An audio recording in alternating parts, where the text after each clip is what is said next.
What's up? It's your neighborhood hero, HBK Triz, back at it again on the HBK Show. Today we got George Carlin on soft language. Man, I've been loving this George Carlin journey. Straight up genius, comedic genius, man. I've been learning some things, learning the way how he thinks. He's a hilarious dude. And I'm just loving this journey, man. Going through this whole rabbit hole, man. He got plenty of material, plenty of videos coming soon. So you might as well subscribe because more George Carlin is coming up. Let's get into it. This was soft language. Let's go. But it didn't happen. And one of the reasons is because we were using that soft language, that language that takes the life out of life. And it is a function of time. It does keep getting worse. Give you another example. Sometime during my life, toilet paper became bathroom tissue. I wasn't notified of this. No one asked me if I agreed with it. It just happened. Toilet paper became bathroom tissue. Sneakers became running shoes. False teeth became dental appliances. Medicine became medication. Information became directory assistance. The dump became the landfill. Car crashes became automobile accidents. Partly cloudy became partly sunny. Motels became... You're not wrong. The weatherman don't ever get it right. Hey, man, I wish I was the weatherman. Because hey, you could just guess. You could be like, it might be sunny today and it'll be snowing. So he's not wrong about that. He's not wrong. Motor lodges. House trailers became mobile homes. Used cars became previously owned transportation. Room service became guest room dining. And constipation became occasional irregularity. When I was a little kid, if I got sick, they wanted me to go to the hospital and see the doctor. Now they want me to go to a health maintenance organization or a wellness center to consult a healthcare delivery professional. Yeah, he's not wrong. Poor people used to live in slums. Now the economically disadvantaged occupy substandard housing in the inner cities. And they're broke. They're broke. They don't have a negative cash flow position. They're fucking broke. Because a lot of them were fired. You know, fired. Management wanted to curtail redundancies in the human resources area. So many people are no longer viable members of the workforce. Smug, greedy, well-fed white people have invented a language to conceal their sins. It's as simple as that. The CIA doesn't kill anybody anymore. They neutralize people. Or they depopulate the area. The government doesn't lie, it engages in disinformation. The Pentagon actually measures nuclear radiation in something they call sunshine units. Israeli murderers are called commandos. Arab commandos are called terrorists. Contra killers are called freedom fighters.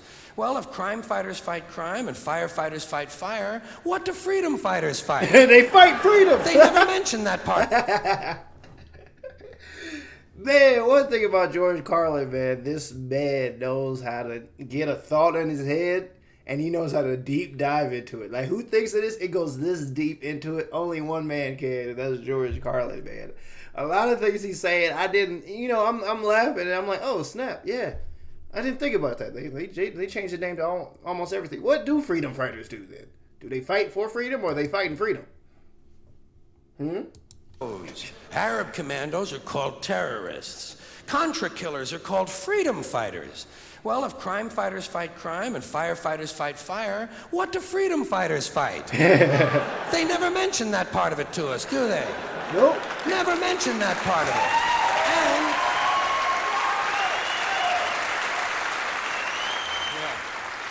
it. And some of this stuff is just silly. We all know that. Like on the airlines, they say they want a pre-board. Well, what the hell is pre-board? What does that mean? To get on before you get on? They say they're going to pre-board those passengers in need of special assistance. Cripples! Simple, honest, direct language. There's no shame attached to the word cripple that I can find in any dictionary. No shame attached to it. In fact, it's a word used in Bible translations. Jesus healed the cripples. Doesn't take 7 words to describe that condition. But we don't have any cripples in this country anymore. We have the physically challenged. Is that a grotesque enough evasion for you? How about differently abled.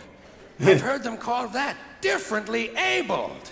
You can't even call these people handicapped anymore. They'll say, we're not handicapped, we're handy-capable. These poor people have been bullshitted by the system into believing that if you change the name of the condition, somehow you'll change the condition. Well, hey, cuz, doesn't happen. Doesn't happen. What? We have no more deaf people in this country. I don't even know what happened. I thought my computer froze and farted. I didn't know what happened. I don't know what just happened. Hold up. All of a sudden. Handicapped anymore. They'll say, we're not handicapped, we're handy-capable. These poor people have been bullshitted by the system into believing that if you change the name of the condition, somehow you'll change the condition. Well, hey, cuz, doesn't happen. Doesn't happen. We have no more deaf people in this country, hearing impaired. Yeah. No one's blind anymore, partially sighted or visually impaired. We have no more stupid people. Everybody has a learning disorder. Or he's minimally exceptional. How would you like to be told that about your child? He's minimally exceptional. Minimally exceptional. Oh, thank God for that.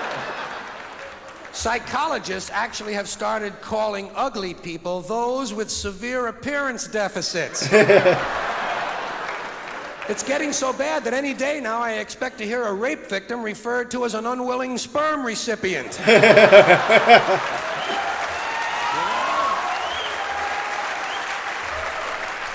It's the reason why everyone's clapping so hard, because he is not lying at all. This man is telling the straight, cutthroat truth. I mean, yeah, they try to soften up everything, every language, you know what I'm saying, everything. Everything is not what it used to be called, you know what I'm saying? So, dang, man. Y'all let me know when he passed away. Yeah, I'm very interested in when it was his last comedy show, because I'm like, man, this is literally, years ago, and he's not lying, because it got progressively worse. There's so many things he could have jammed right into this that's happening now, but hey... You know what I'm saying? This man is a man of the future. You know what I'm saying? He knows exactly what he's talking about, and he knows how to predict what's going on in the world, and he's not wrong, because it's the same thing going on today, man. Wow. And we have no more old people in this country. No more old people. We shipped them all away, and we brought in these senior citizens. Isn't that a typically American 20th century phrase? Bloodless, lifeless, no pulse in one of them, a senior citizen. But I've accepted that one. I've come to terms with it. I know it's here to stay. We'll never get rid of it. That's what they're going to be called, so I'll relax on that. But the one I do resist, the one I keep resisting, is when they look at an old guy and they'll say, look at him, Dan, he's 90 years young. Yeah, he's about to go in. He's about to go in. George Carlin's about to go crazy right now. I know what he means, 90 years young. Is when they look at an old guy and they'll say, look at him, Dan, he's 90 years young. Imagine the fear of aging that reveals. To not even be able to use the word old to describe someone, to have to use an antonym. And fear of aging is natural, it's universal, isn't it? We all have that. No one wants to get old, no one wants to die, but we do. So we bullshit ourselves. I started bullshitting myself when I got to my 40s. As soon as I was in my 40s, I'd look in the mirror and I'd say, well, I guess I'm getting older. Older sounds a little better than old, doesn't it? Sounds like it might even last a little longer. Bullshit, I'm getting old. And it's okay, because thanks to our fear of death in this country, I won't have to die. I'll pass away.